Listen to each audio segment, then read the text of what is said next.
संयुक्त राष्ट्र सुरक्षा परिषद की नई रिपोर्ट सामने आई है। लाल किला ब्लास्ट में जैश ए मोहम्मद के लिंक का जिक्र किया गया है। ब्रेकिंग फर्स्ट आप तक पहुंचा रहे हैं। रिपोर्ट में जैश ए मोहम्मद को कई आतंकी हमलों से जोड़ा गया है। रिपोर्ट में पहलगाम हमले का भी जिक्र किया गया है। यूएनएससी की नई रिपोर्ट में मसूद अजहर की महिला ब्रिगेड का भी जिक्र है। नीरज हमारे सहयोगी ज्यादा जानकारी के साथ है। नीरज, क्या कुछ इस रिपोर्ट के जरिए बड़े खुलासे हुए हैं?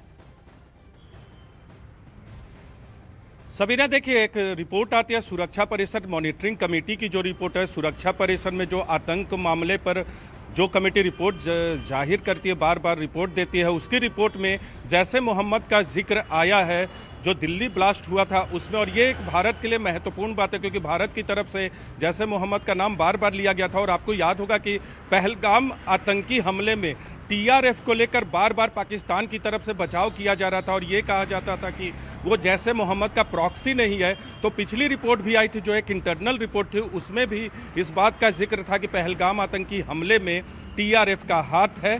और अब जो रिपोर्ट आई है दिल्ली लाल किला ब्लास्ट को लेकर, उसमें जो बातें सामने, उससे एक बात तो साफ हो गया कि भारत जो बार बार दोहराता है वो कहीं ना कहीं सुरक्षा परिषद की रिपोर्ट में भी सामने आया है। और एक और महत्वपूर्ण बात आपको बताना चाहेंगे कि भारत की तरफ से अब तक जो भी दावे किए जाते रहे हैं भारत में ब्लास्ट को लेकर और जैश ए मोहम्मद पे अंगुलियां उठाई गई हैं तमाम रिपोर्ट में, उससे एक बात साफ है कि आने वाले वक्त में पाकिस्तान कहीं ना कहीं बेनकाब होगा। और इस रिपोर्ट में एक बात का और जिक्र किया गया है, हालांकि सीधे तौर पे नाम नहीं लिया गया है, लेकिन एक देश के बारे में बताया गया है कि जैश ए मोहम्मद को उस देश ने निष्क्रिय बताया है और इशारा कहीं ना कहीं पाकिस्तान की तरफ है।